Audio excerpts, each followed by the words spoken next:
Tas ju kanë kur të martum, sa është ironike. Po bile thot na e kena pagu qiron, se kanë kur i martum, çtu ka thonë në televizion tjetër ka thonë që po.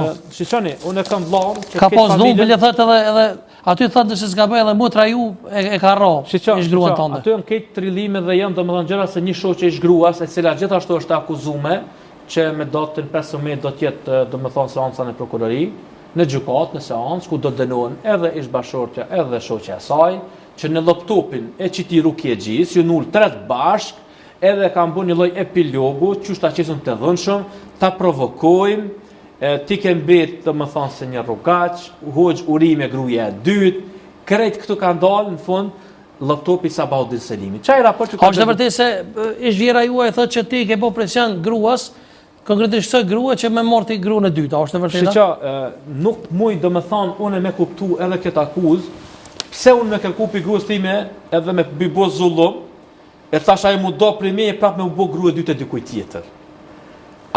Shumë më mi do të kishë me qenë që mu që është baballaku, edhe me thonë qëre huq, na pëdim që ka ndodhë, da do të mirë me këtë punë, sepse unë i kam mesazhat vitit ka lënë kur ka thonë me isto nuk është martu, dhe me ta e kom përfundue. A ki mesazhat familja ti? Po, familjarët e ti, ka mesazh që kanë thonë familja ti? Po, familjarët. Kush konkretisht?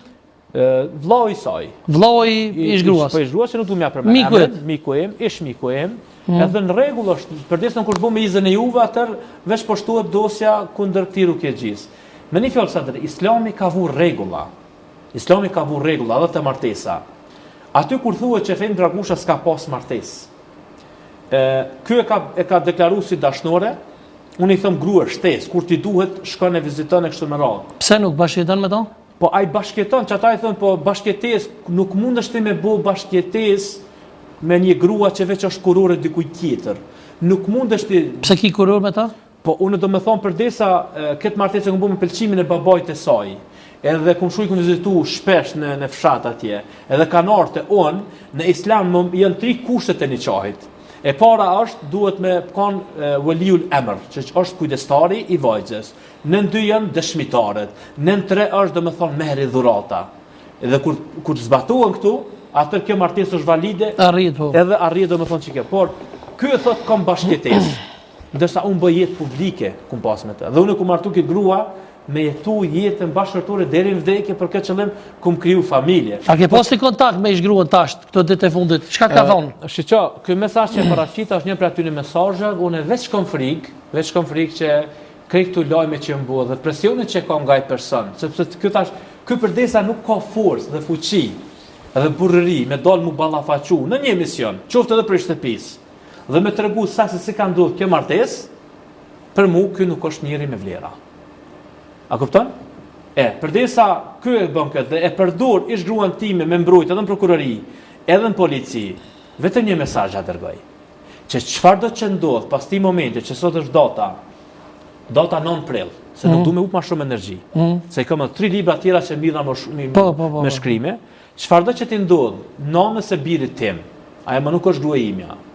Dhe vajzës se ish vjerrës këtë rast. Përgjegjës është ky person. Pse po thotë që ka mundësi mi ndodhë diçka? Ka mundësi mi ndodhë, se përderisa ky ka arrit domethënë me çka pa aludon, domethënë vetvrasje. Po faktikisht ky i përket një rrjeti shumë të rrezikshëm.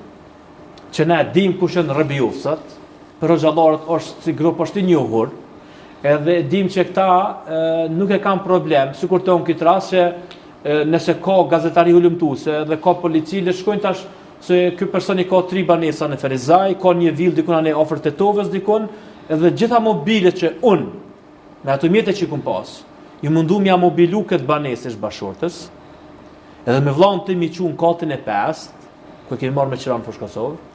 Këtë do me thonë edhe makinën që ja kum lënë kur kum shku në Zvicër, edhe qiran që e kum marrë në Prishtinë, ky zotri u mundu që mu me mçu në burg, duke me provoku ish gruaja, edhe ju ka krenu kolegëve të veç që une e kum bu gruan e dytë edhe po kaloj shumë mirë, ka banesë, ka makinë, tash këtë mobile kam përfundu taj, me të halal bekej, me ish grua, me mobile, ama me bo me pa që unë vjen na i polis të dera, dhe thot duhet me dhonë deklarat se i ka ndodhur diçka personi që e ke pas të ish grua, unë aty do me thonë edhe ish avokati saj, edhe prokurori, jam të informum se si ka ardhur te kjo martesë. Do të thonë, kjo grua e ka pas një problem. Edhe Çfarë problemi është fakt? Nuk më përmend çfarë problemi. Du ta ruaj privatësinë, du ta ruaj është nona djalit tem. Po djali në fakt një me huq, a pe kërkon nonën? A ke pas në Kjo është shumë e rëndë kjo pyetje. Kjo është e rëndë për shkak se djali është pa nonë. A kupton? A pe kërkon kështu, domethënë, a thot ku është normal që e kërkon edhe a di sa është e vështirë tashti me kanë të njëjtën kohë edhe bab, edhe me lut rolin e nonës, edhe mi fol mirë për një nonë që më ka dëmtuar në çdo aspekt. E sinqerisht pra po them elhamdullah që e musliman. E çka po i thu kur po e kërkon nonën? Po ç'a më thon ai edhe kur fol në telefon thot mam ki mon këtu te babi. Facebooku jam është plot fotografi me trampolina, me lodra në barë. A është taku në erë me nonën e vet? Po unë ja kum leju që me shku me marrë në qerdhe, sepse edhe kësaj dhimbet djali. Edhe kjo është pendu për veprën që e ka bo. Po s'më me kthy ato atë grua. Nuk jam një person që jam nevojë për një grua. Unë po du me ngrit vetdijen të popullit jonë shqiptar se këta njerë që ke shpërdorin institucionin dhe përfundojnë në një martesë duke mos i studiu pasojat që në të pariparushme, vallallai po betohem, po mos të isha musliman, unë do ta krysha aktin shumë shpejt. Do ta vresja. Po them sinqerisht. Kto le ta dëgjojnë gjithë. Po fatmirësisht që jam musliman, jam i udhëzuar, nuk du ta shkatroj familjen, jam koni detyruar nga vet ai ndërgjegjja ime që ky person le del në media, sepse nuk ka pranuar deri me tani s'po më thonë fal. Po ka dalë të një komunikat dhe ka thonë që ky ka bërë dhunë. Po ku e ditë ti që ku bën dhunë? Domethënë ti paskor me ma përcjell gjendjen time në shtëpi? Prandaj ky gjithçka mund me ka. Huaj asesi. Po a ki domethënë kështu a ke pas kontakte me nai kanë domethënë ai bashkëtar aty ku është ai huaj domethënë fshatin Drovesh. Kështu që unë domethënë jo që kum pas, po kanë njerëz që më kanë shkruar. Çka kanë thonë? Ka thonë se kjo është e vërtet, kur me atë shprehjen e kanë banorët e fshatit Drovesh të Vitis. Po, të Vitis, kur ai nuk ka më shumë me se kum po në dokumente tek Vitia Live, nëse s'ka bëja po. Edhe domethënë ata faktikisht më për mua siç edhe pse kum kërkuar të përjashtohet. Le ta dinë gjithaj ma ka shkatruar familjen. Nuk bën me buç çka të vjen kuti. Ai me dur dhe me kom ka bëj moralitet. Këta në thuj za hoxhallar, grupi tina që më shkruajnë dhe mallkojnë dhe nënçmojnë se e ke një lloj titullin e hoxhës, unë jo. Unë kam kokën për pjet, se po e mbroj moralin tem dhe nderin tem.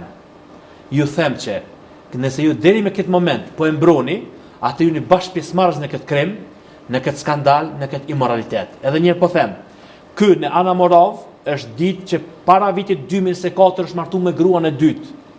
E unë pju them që deri në tetor 2023 Sfejm Dragusha ka jetu bashkë me këtë grua. Edhe i kam jetu bashkë me ata 2 fëmijë nga martesa e parë dhe më ka lind një fëmijë.